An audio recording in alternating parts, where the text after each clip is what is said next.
O Yauxa, o Yau, o Yauxa, o Yau, o Yauxa, o Yau. Assim seja. A paz de Yauxa Mashiach seja com os amados irmãos. Meu nome é Arthur, sou aqui de Belo Horizonte. Queria contar um pouquinho mais a respeito da nossa história, primeiramente da minha história. Eu nasci em Santo André, São Paulo. Eu hoje entendo grande parte da minha caminhada era direcionada por Yauxa Mashiach. Quando eu nasci, fui estudar numa escola israelita chamada Escola Externato Oswaldo Aranha, em Santo André, São Paulo. Ali eu fui alfabetizado inicialmente no hebraico. Minha mãe era professora de quarta série. Minha professora, que na época falava morá é professora em hebraico, morá e moré. Moré é professor em hebraico. Eu fui ali introduzido, e já desde aquela fase ali infantil, eu sabia que eu era um israelita, que eu estava espalhado nessa terra. Eu sentia isso no meu coração, apesar de não ser da religião judaica, mas eu sabia que eu era um israelita. E ali o pai me conduziu. Quando mudei para Belo Horizonte, fui estudar na escola, uma escola judaica também, israelita, chamado Albert Einstein. E ali também, no caso a diretora era minha tia, e ali eu fiquei a quarta série. Depois eu tive uma experiência de passar por denominações evangélicas, semelhança do Shaul Paulo, que também teve que passar por essa experiência de seitas do judaísmo, sendo capacitado para aquele grande momento na vida de Shaul Paulo, quando ele seria levantado para a era de Esmirna, para trazer uma mensagem e trazer os segredos do reino de Yahweh. E nesse tempo do fim, nós estamos aqui em Belo Horizonte, desde 2017, nós estamos aguardando essa redenção maravilhosa que há de vir em breve. E nós, em 2019, eu fui imergido nas águas, imergido no nome precioso de Yauxa Mashiach, e ali comecei o meu ministério. Aqui em Belo Horizonte, nós estamos imergindo na região metropolitana, imergindo em Minas Gerais. Nós estamos restaurando um modelo que é um modelo de Esmirna, que é um modelo da igreja em casa.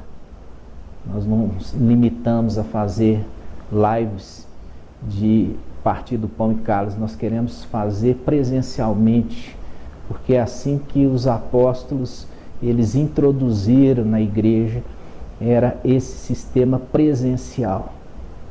Ali tem o calor humano, ali tem o momento nosso da gente poder se abraçar, de um olhar no olho, de chorar, de se alegrar junto. Naquele momento ali, nós falamos do nosso Pai eterno e do nosso Pai supremo, Yahweh dos exércitos, que o Pai nos dá a revelação das Escrituras, e é sobre essa revelação das Escrituras que nós estamos trazendo agora, nessa era Filadélfia, tudo que o Pai tem nos dado durante esse 1 ano que nós nos reunimos. Nós fazemos o partir do pão e o cálice, pão sem fermento, pão ázimo, e também o suco de uva, que é o vinho novo, sem fermento. Nós fazemos isso em todas as nossas reuniões. Nossas reuniões inicialmente eram 2 vezes na semana, e hoje nós nos reunimos todos os dias da semana em casas, né? Um dia em cada lar, espalhado aqui em Belo Horizonte, inclusive também em Congonhas e outras cidades que são cidades adjacentes aqui de Belo Horizonte. Queria contar um pouquinho a história dos irmãos, para os irmãos também ser um exemplo. Por quê? porque o modelo de igreja em lar é o modelo dos apóstolos e nós temos que restaurar essa prática. Nós não reunimos em templos humanos, mas reunimos nos lares. E a palavra fala que nós sejamos hospitaleiros, porque muitos hospedaram anjos sem saber. E é essa era que nós estamos vivendo, muitos estão tendo a oportunidade de hospedar anjos. Eu quero trazer para os irmãos aqui um pouco sobre o mapa, que é esse pergaminho do final dos tempos. É uma revelação maravilhosa, que o Pai nos chamou para fazermos isso, para que a gente pudesse mapear o seu projeto, mapear o que Ele planejou antes da fundação do mundo, para que pudesse ser revelado, como Daniel lacrou ali. Daniel é um filho de Alcha, chamado pelo anjo filho do homem. Toda vez que fala filho do homem, está falando filho de Alcha. Quando vai falar filho de Adão, de fato, primeiro Adão, fala homem nascido de mulher, é diferente. Então, Daniel lacrou, o anjo falou assim, lacra esses segredos, porque esse segredo não é para o seu tempo, é para o tempo do fim. E agora o tempo do fim chegou os filhos de Alcha para abrir o entendimento, abrir esse pergaminho que Daniel lacrou. E nós estamos abrindo também Ezequiel, que ele recebeu um pergaminho que ele mandou ele comer e era doce. É essa revelação, esse entendimento. E nós vemos João e Alhana ali em Apocalipse, ele comeu, mas ele percebeu que era doce na boca, mas era amargo ali no estômago. Amargo por quê? Porque ele sabia que muitos vão buscar o entendimento desse pergaminho, vai ser na tribulação. E por isso é amargo no estômago, porque cai ali e eles entendem o tempo que eles estão passando, e era o tempo de sofrimento e um tempo que parece não ter fim. Eu queria que os irmãos se dedicassem ao estudo desse material, porque vocês vão crescer em graça e conhecimento. Não basta simplesmente o resgate dos nomes verdadeiros. Não basta simplesmente o resgate do partir do pão e cálice, de sair da trindade, de refutar a hierarquia de igreja. É muito mais do que isso, irmãos. Isso é rudimento básico, isso é leite elementar. Nós temos que comer um alimento sólido, alimento que Yahshua Mashiach preparou para nós nesse final dos tempos. Eu queria mostrar rapidamente aqui esse estudo. Essas são muita revelação, é muito entendimento.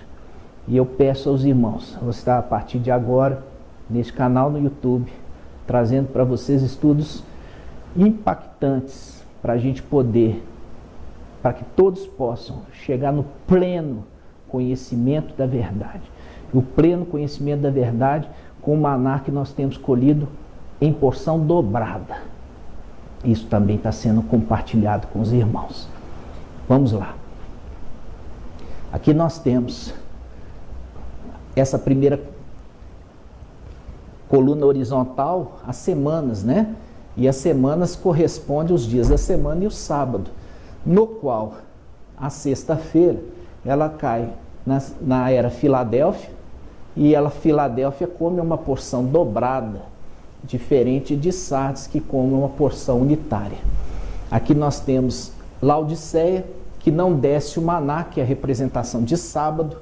Com isso, Filadélfia está preparando esse alimento para deixar para Laodiceia, né? Laodiceia, ela não vai ter um alimento ali descendo sobre eles, mas Filadélfia preparou o alimento. É assim também os israelitas, quando os israelitas eles colhiam, né, na sexta-feira, e no sábado o alimento não estava estragado. Qualquer outro dia da semana que ele colhia, o alimento no dia seguinte estava estragado, mas na era de Filadélfia, que é sexta-feira, o alimento não vai se estragar e vai servir muito para os irmãos de Laodiceia. Aqui nós vemos cada uma dessas colunas, inclusive o resgate dos nomes verdadeiros, o invocar, né? Nós devemos invocar primeiramente a Yahshua. Por que Yahshua? Porque Yahshua, ele é o mediador da nova aliança. Ninguém chega a Yahshua senão por Yahshua. Por isso nós invocamos Yahshua primeiro, como mediador, sendo obediente às Escrituras, né, irmãos? Aqui nós temos um pouco do estudo, todo esse estudo nós vamos estar compartilhando com os irmãos, inclusive da era de Éfeso. A era de Éfeso, nós vamos falar sobre quem é o mensageiro de Éfeso, nós vamos falar o que ela errou para ter sido repreendida, né? Nós vamos ver que ali o candelabro vai ser tirado do lugar de Éfeso, vai transferir para outro, como uma representação da Arca da Aliança que ficou por um período, né? E depois foi transferida, por quê? Porque o sacerdote Eli não foi fiel diante com seus filhos. É uma representação de Esaú que não deu valor da primogenitura e com isso perdeu a primogenitura para Jacó. Então nós vamos ver tudo isso, nós vamos ver que Éfeso é bronze, né? Por que ele é bronze? Nós vamos ver a referência do bronze no templo celestial, onde que se trata os vencedores de Éfeso, por que eles são referidos como bronze. Nós vamos ver Esmirna, que não tem repreensão, como também Filadélfia não tem repreensão. São as duas únicas igrejas da era que não tem repreensão. Você vai saber que no tempo de Salomão existia duas colunas, não é só uma coluna. Você vai aprender que Filadélfia, ela vai ter uma parte dos 144 mil, a outra parte maior vai vir de Esmirna. Ok? Vocês vão entender isso. Esmirna tem promessa de coroa, assim como Filadélfia fala para ele reter o que tem, para que ninguém tome a coroa, diferente de Esmirna, que está conquistando agora. Nós vamos entender por que Filadélfia, ela tem a coroa e está lá guardada. Nós vamos entender o que é ser filho de Yahshua, o que é filho de Adão. Nós vamos ver as demais eras. Nós vamos ver que Sardes tem um grupo que mantém vestes brancas. Essas vestes brancas são vestes sacerdotais. Temos muito, irmãos, muito para aprender. Inclusive na era de Laodiceia, a representação do Nazireu. Nós temos o Samuel, que era um Nazireu, é a representação do vencedor de Filadélfia. Sansão, que perdeu a cabeleira, é a representação do perdedor de Filadélfia, que tem que ir para Laodiceia, representado como filho pródigo, que vai ter que passar por tribulação para poder aprender. Nós vamos ver na palavra que não existe trevas exteriores. Isso pode ser um choque para muitos, mas você vai ver que é necessário você alcançar o pleno conhecimento da verdade, inclusive que os evangelhos fermentados são impróprios para o consumo. Aí você vai falar assim, mas tem fermento na Bíblia toda, mas você tem uma coisa que é algo que está fermentado, que você pode substituir o nome, mas não mudou o sentido, e quando você fermentou a massa e ela mudou a substância, ela agora se tornou o quê? Corrompida.